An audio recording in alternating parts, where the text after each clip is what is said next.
Could you handle the loan repayment for me? As I toiled away at work, an unexpected email popped up on my screen. With a sense of urgency, I reached out to Greg, seeking an explanation. Calmly, he disclosed, "Apologies for the suddenness. I've met someone and I've made the choice to embark on a new journey with her." Shock washed over me as he revealed his intention to abscond with the luxurious car we'd recently acquired under my name, financed through a loan. Despite my fervent pleas, my husband brushed them aside, abruptly ending the call before vanishing into silence. Ultimately, Greg vanished alongside his mistress, leaving a mountain of debt in his wake. As a mother to our 10-year-old son, I found myself thrust into an unimaginably unjust circumstance.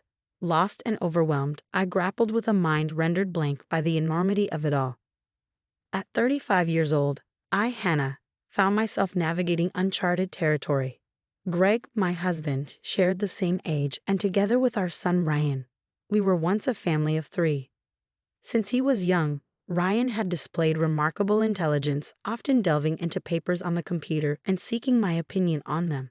Despite my own bewilderment at the complexity of the topics, I couldn't help but marvel at his intellect.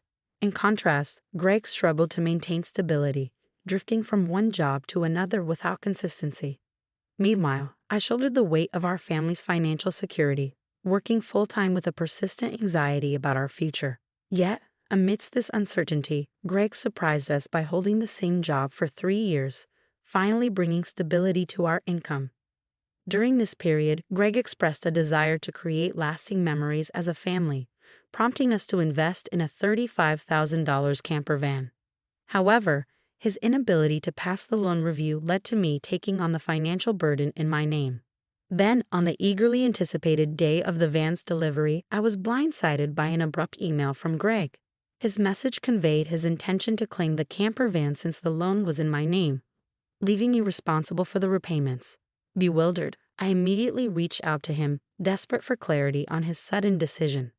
As I toiled away at work, an unexpected email notification caught my attention. "What's this about?" I inquired, my heart pounding with apprehension. Greg's voice on the other end was unsettlingly calm as he delivered the shocking news. "I've fallen for someone else and decided to pursue a relationship with her." Stunned, I struggled to comprehend his words. "What do you mean?" I pleaded, my voice trembling with disbelief. His response was callous. "It started as a fling, but it's become serious. I'm starting a new life with her. Goodbye." With those words, he abruptly terminated the call, leaving me reeling in shock. That exchange marked the moment I realized the depth of Greg's betrayal, a devastating blow that left me shattered. Despite our previous disagreements and the looming threat of divorce, I never fathomed he would take such drastic action. I had the divorce papers ready, I recalled bitterly. He promised to file them. Yet, as I searched for them, I discovered they were gone, leaving behind only a lingering sense of betrayal. Returning home from work, I found myself staring at the empty drawer where the divorce papers had once resided, a silent testament to the shattered remnants of our marriage. In their absence, I was left burdened with the weight of a substantial debt from the $35,000 car loan we had taken. Despite my desperate attempts to reach out to Greg through emails and calls, my pleas for closure remained unanswered, leaving me adrift in a sea of unanswered questions. Ryan, ever perceptive, noticed my recent change in demeanor and approached me with concern after dinner. "Mom, what's going on? You haven't been eating much lately. Are you all right?" he inquired, his voice laced with worry. "Oh, I'm just a bit tired, I guess," I replied, attempting to brush off his concerns. "Did you know that when people lie, they tend to look up to the right?" Ryan remarked, his observation catching me off guard. "I've noticed Dad hasn't been home for 3 days. Did something happen between you two?" He pressed further. Taken aback by Ryan's astute questions, I took a deep breath, realizing I could no longer evade the truth. With a heavy heart, I made the decision to confide in him. "Well, you see," I began, preparing to lay bare the painful reality of our situation. "I understand," Ryan responded calmly, surprising me with his composed demeanor. "It's not entirely unexpected given how things have been lately." Despite his outward composure, I couldn't help but feel a pang of sadness for him. I knew that beneath his brave facade, he must be hurting. As I struggled to cope with the weight of our fractured family, I threw myself into work, desperately trying to distract myself from the turmoil within. However, my body betrayed the facade of strength I sought to project, and my health began to deteriorate. Despite my attempts to soldier on, I found myself unable to even stand during a training session at work, eventually collapsing from exhaustion. When I awoke, disoriented and frightened, I found myself in a hospital room, surrounded by concerned faces. The doctor's diagnosis cut through the haze of confusion. I needed further examinations, and I was to remain hospitalized. Feeling utterly defeated, I couldn't help but berate myself for succumbing to what I believed was merely emotional stress. In that moment of vulnerability, Hannah couldn't shake the overwhelming sense of self-reproach and despair. As I lay in the hospital bed, staring at the IV drip snaking into my arm and the sterile expanse of the ceiling above, tears welled up involuntarily. In that vulnerable moment, Ryan burst into the room, his usually composed demeanor shattered by concern. Hastily, I wiped away my tears, trying to summon a reassuring smile as he approached. "What's wrong, Mom? Is it serious? You're going to be okay, right?" Ryan's voice quivered with worry, his young face etched with fear. "Of course, sweetie. I'm not going anywhere," I reassured him, mustering all the strength I could. His relief was palpable as he explained.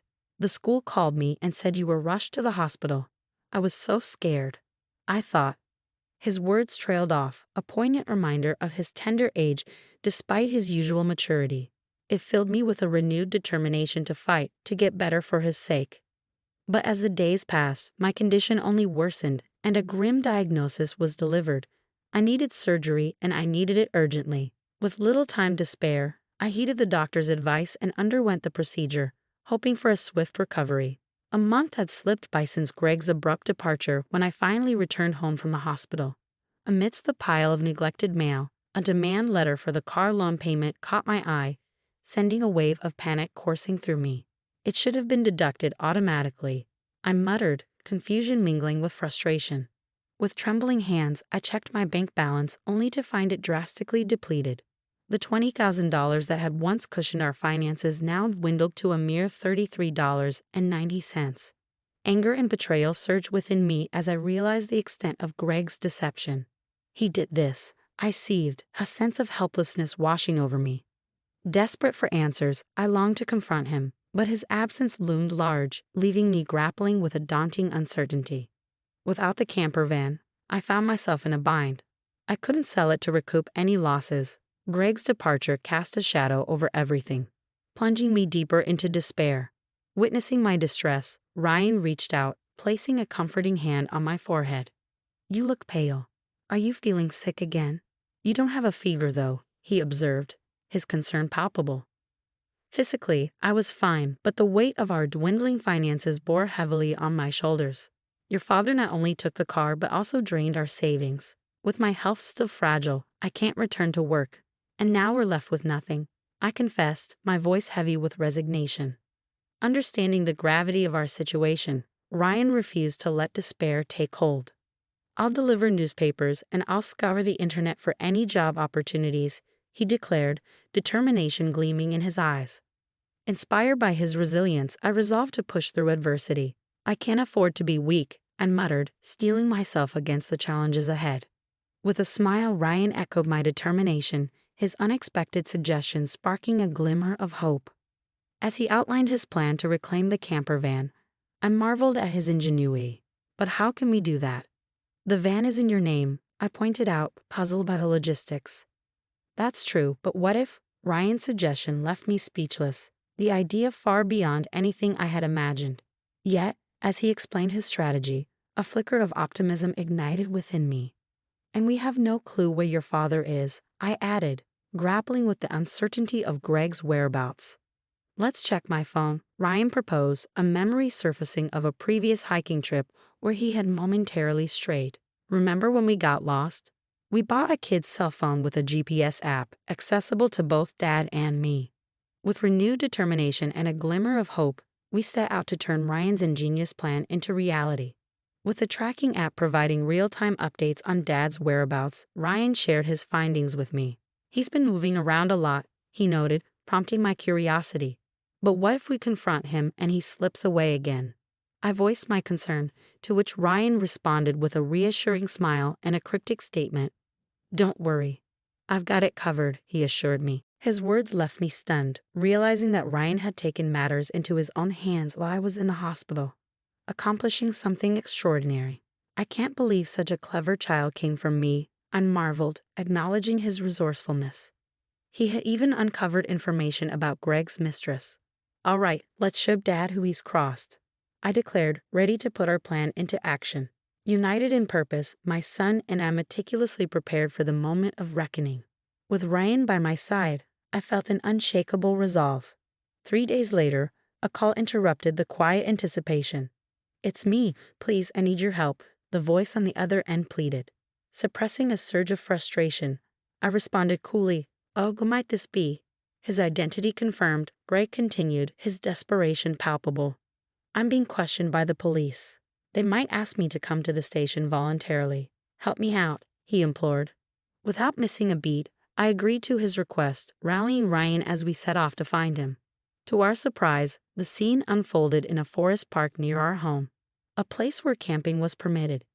Greg stood before his car, flanked by police officers, his expression one of bewilderment as we approached.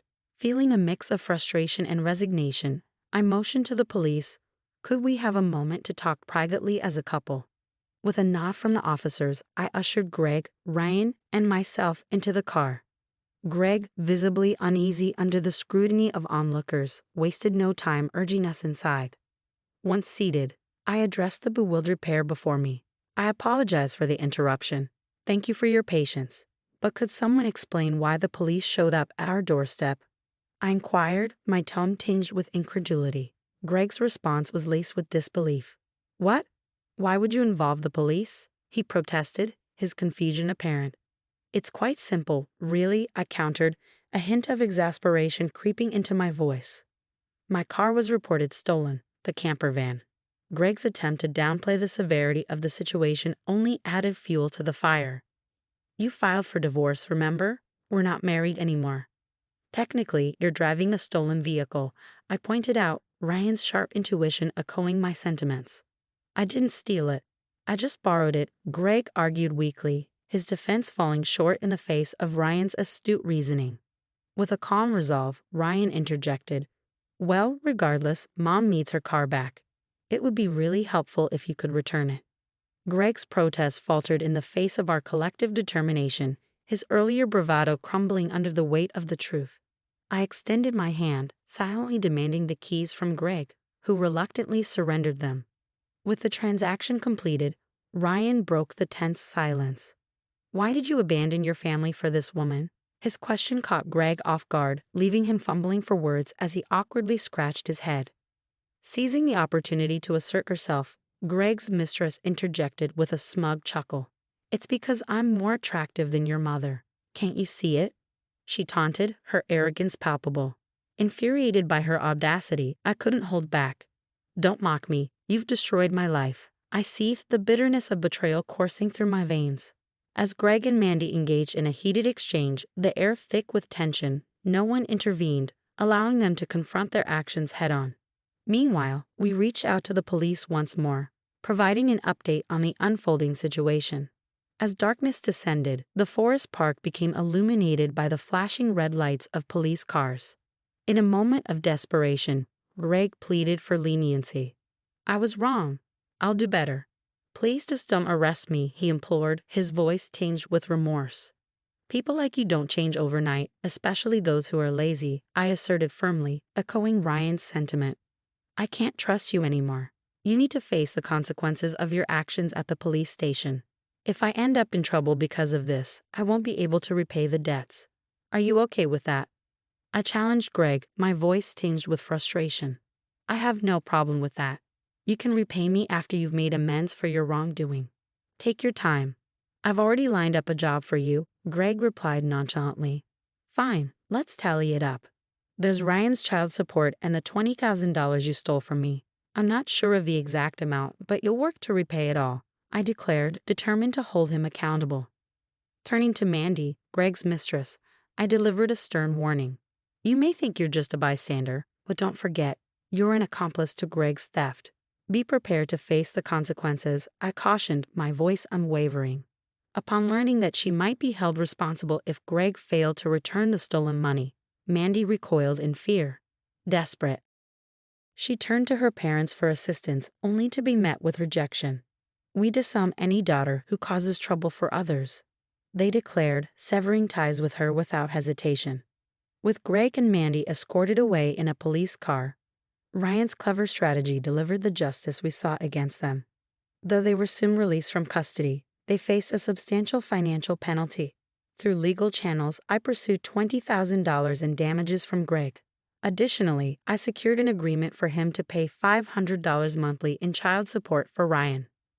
I facilitated Greg's employment at a subcontracting factory affiliated with my company, ensuring that his earnings would cover the support and other expenses owed to me, with deductions made directly from his salary. Furthermore, I sold the camper van, freeing myself from the auto loan burden. With my financial matters resolved, my health significantly improved, allowing me to dedicate myself energetically to my job. Ryan, too, stepped up, actively assisting with household tasks and errands. Determined to forge ahead, I am committed to creating a stable and secure future for Ryan, enabling him to pursue his dreams without compromise.